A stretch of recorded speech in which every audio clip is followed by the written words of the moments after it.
Dr. Anya Petrova navigated the labyrinthine corridors of the human psyche. A trauma therapist, she was a beacon of empathy, guiding her patients through the darkest recesses of their minds. Years of immersing herself in their pain had honed her intuition, sharpened her senses. Yet she remained oblivious to the storm brewing within her, the darkness that whispered in the silences between her thoughts, a darkness that would soon consume her. I had always prided myself on my resilience, my ability to compartmentalize. I believed I was immune to the insidious tendrils of trauma. I was wrong. The long hours, the relentless exposure to suffering had taken their toll. Her subconscious, once a sanctuary, was now a breeding ground for something sinister, something ancient and primal. I dismissed the initial signs, the fleeting shadows at the edge of my vision, the unsettling feeling of being watched. I attributed them to stress, to the demanding nature of my work. But the whispers grew louder, more insistent. They wormed their way into her dreams, transforming them into vivid nightmares. Nightmares that bled into her waking hours, blurring the line between reality and delusion. The shift was subtle at first. It was like a faint breeze that barely rustles the leaves, almost imperceptible. Anya didn't notice it immediately, but it was there, lurking in the background of her consciousness. A flicker of movement in her peripheral vision, a cold whisper brushing against her ear. These sensations were fleeting, like shadows that disappear when you try to focus on them. Anya, ever the pragmatist, rationalized these occurrences. Stress, she told herself, overwork. She had been burning the candle at both ends, juggling her demanding job as a therapist and her personal life. She was pushing herself too hard, that's all. The long hours, the emotional toll of her patients' stories, it was bound to catch up with her eventually. But deep down, a seed of unease had been planted. It was a small, nagging feeling that something wasn't quite right. A sense of foreboding that she couldn't shake off. My dreams became more vivid, more disturbing. They were no longer just dreams, but vivid nightmares that left me waking up in a cold sweat. Faces I couldn't quite place leered at me from the shadows. They were familiar, yet alien, like distorted reflections in a funhouse mirror. My patients' traumas bled into my subconscious, twisting into grotesque parodies of my waking life. Their pain and suffering became my own, haunting me even in my sleep. Anya tried to ignore them, to chalk them up to an overactive imagination. She told herself that it was just her mind playing tricks on her, a side effect of her stressful job. But the line between dreams and reality was blurring. The nightmares began to seep into her waking hours, making it difficult to distinguish between what was real and what was imagined. The whispers intensified, transforming into a low, guttural growl that seemed to emanate from within her own skull. It was as if something dark and malevolent had taken root inside her mind. It spoke of things I didn't want to hear. Dark secrets buried deep. Secrets that I had long forgotten or perhaps never even knew existed. Primal urges I had suppressed for so long. They were rising to the surface, demanding to be acknowledged, to be acted upon. I felt a growing sense of dread, a chilling premonition that something was terribly wrong. It was like a storm brewing on the horizon, inevitable and unstoppable. She was no stranger to the darker aspects of the human psyche. As a therapist, she had spent countless hours exploring the depths of human suffering and despair. She had spent years delving into the minds of the broken and the traumatized. But this was different. This was personal. This was her own mind turning against her. This darkness was her own. It was a part of her, a part that she had never fully acknowledged or understood, and it was growing stronger with each passing day. The whispers, the shadows, the nightmares, they were all converging, closing in on her, threatening to consume her entirely.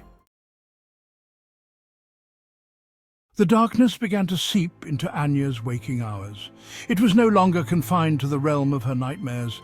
The shadows that once lurked in the corners of her dreams now crept into her reality, casting a pall over her once bright existence. She found herself drawn to dangerous situations, her usual caution replaced by a reckless abandon.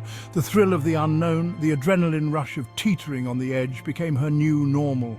She would climb to precarious heights, run through darkened alleys and dance wildly in empty spaces, as if daring the darkness to consume her. The patients she had once approached with empathy now triggered a chilling detachment. their pain a distant echo.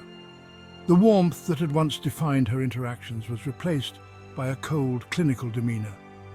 She moved through the hospital halls like a ghost, her eyes devoid of the compassion that had once been her hallmark. Anya, the compassionate healer, was fading. The vibrant woman who had dedicated her life to helping others was now a shadow of her former self. She would sit in her darkened room, staring at a faded photograph of herself, surrounded by an ever-encroaching darkness.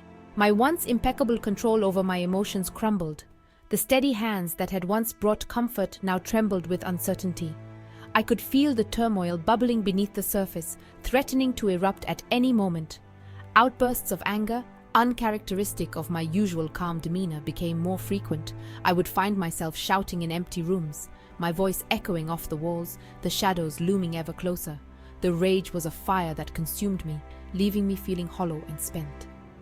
My colleagues noticed the change, their concern masked by professional courtesy. They exchanged worried glances, whispered conversations filled with my name, but no one dared to confront me directly, afraid of the volatile person I had become. But I brushed off their inquiries, attributing my erratic behavior to stress and exhaustion. I forced a smile, assuring them that I was fine, even as I felt myself unraveling. The exhaustion was a constant companion, weighing me down, making every day a struggle. Her personal life, once a source of solace, began to unravel. The sanctuary she had built for herself was now a place of chaos. The disheveled living space mirrored the turmoil within her, a constant reminder of the life slipping through her fingers. Her fiancé Michael grew distant, unable to recognize the woman she was becoming. The emotional distance between them widened with each passing day. He watched her with a concerned expression, his eyes filled with a mixture of love and fear. Their conversations were strained, punctuated by Anya's sudden mood swings and flashes of anger. The once loving exchanges were now filled with tension, their words sharp and cutting. Anya's frustration would boil over, leaving Michael at a loss for how to reach her. I recognized the fear in his eyes, the slow, agonizing realization that he was losing me. The anguish in his gaze was a mirror to my own internal struggle. I could see the pain etched on his face, the dawning realization that the woman he loved was slipping away. The darkness was consuming me, piece by piece. It was a relentless force, gnawing away at my soul. I would sit alone in the dark, my head in my hands, feeling myself fade into the shadows. It whispered promises of power, of release from the suffocating constraints of my carefully constructed life. The allure of the darkness was strong, offering an escape from the pain and confusion. I stood at a crossroads, torn between the life I had known and the abyss that beckoned. Anya fought back, clinging desperately to the remnants of her sanity. She stood alone on a rooftop at night, the city lights a blurred backdrop to her internal battle. Her distressed expression spoke of the war raging within her, a fight for her very soul. But the pull of the abyss was relentless, dragging her further into its depths. The dark, swirling fog engulfed her, a shadowy figure standing at the edge of a cliff, looking down into the void. The abyss called to her, its siren song a constant temptation, pulling her ever closer to the edge. Driven to the brink, Anya sought answers outside the realm of conventional medicine. She had tried everything modern science had to offer, but nothing seemed to alleviate her suffering. Her nights were sleepless, her days filled with an unending sense of dread. It was as if a dark cloud had settled over her life, refusing to lift. She stumbled upon ancient texts, cryptic scrolls hinting at a hidden world where shadows danced with the living. These texts spoke of ancient rituals, forgotten wisdom, and the power of the unseen. They hinted at a reality that existed parallel to our own, a place where the spiritual and the physical intertwined, a world she had once dismissed as mere superstition. Growing up in a rational, scientific household, Anya had always been taught to value logic and reason above all else. The idea of spirits, shamans, and mystical forces had seemed like nothing more than fairy tales. But now, in her desperation, she was willing to reconsider everything she thought she knew. Now it offered a glimmer of hope.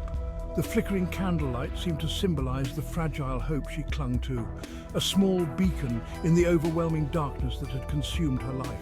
My search led me to the outskirts of civilization, to a remote village nestled amidst towering redwoods.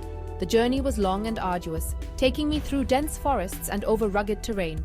But I was determined to find the answers I sought, no matter the cost. There, I found him, the shaman. He was an enigmatic figure, surrounded by an aura of mystery and ancient wisdom. His hut was filled with mystical artifacts, each one telling a story of its own.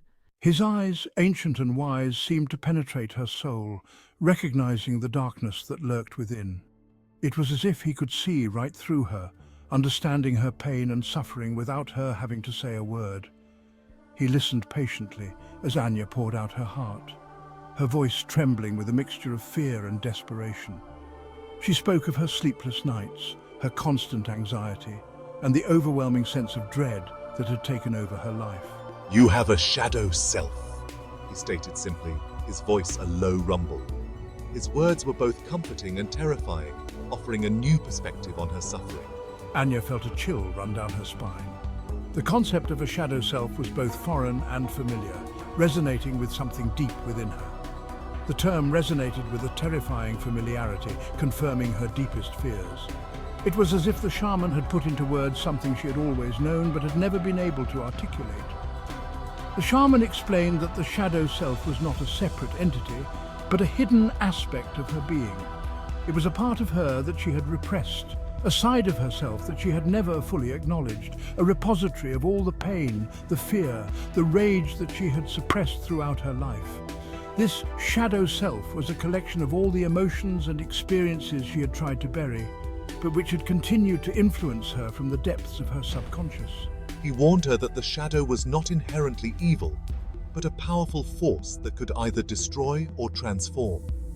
It was a part of her that held immense power, and how she chose to deal with it would determine her future. It was a part of her, and the only way to heal was to confront it. She needed to face her shadow self, to understand it and integrate it into her being, to acknowledge its existence and integrate it into her being. This was the only way to achieve true healing and inner peace. Desperate for a lifeline, I clung to his words. They were a beacon of hope in my darkest hour, offering a path forward when all seemed lost.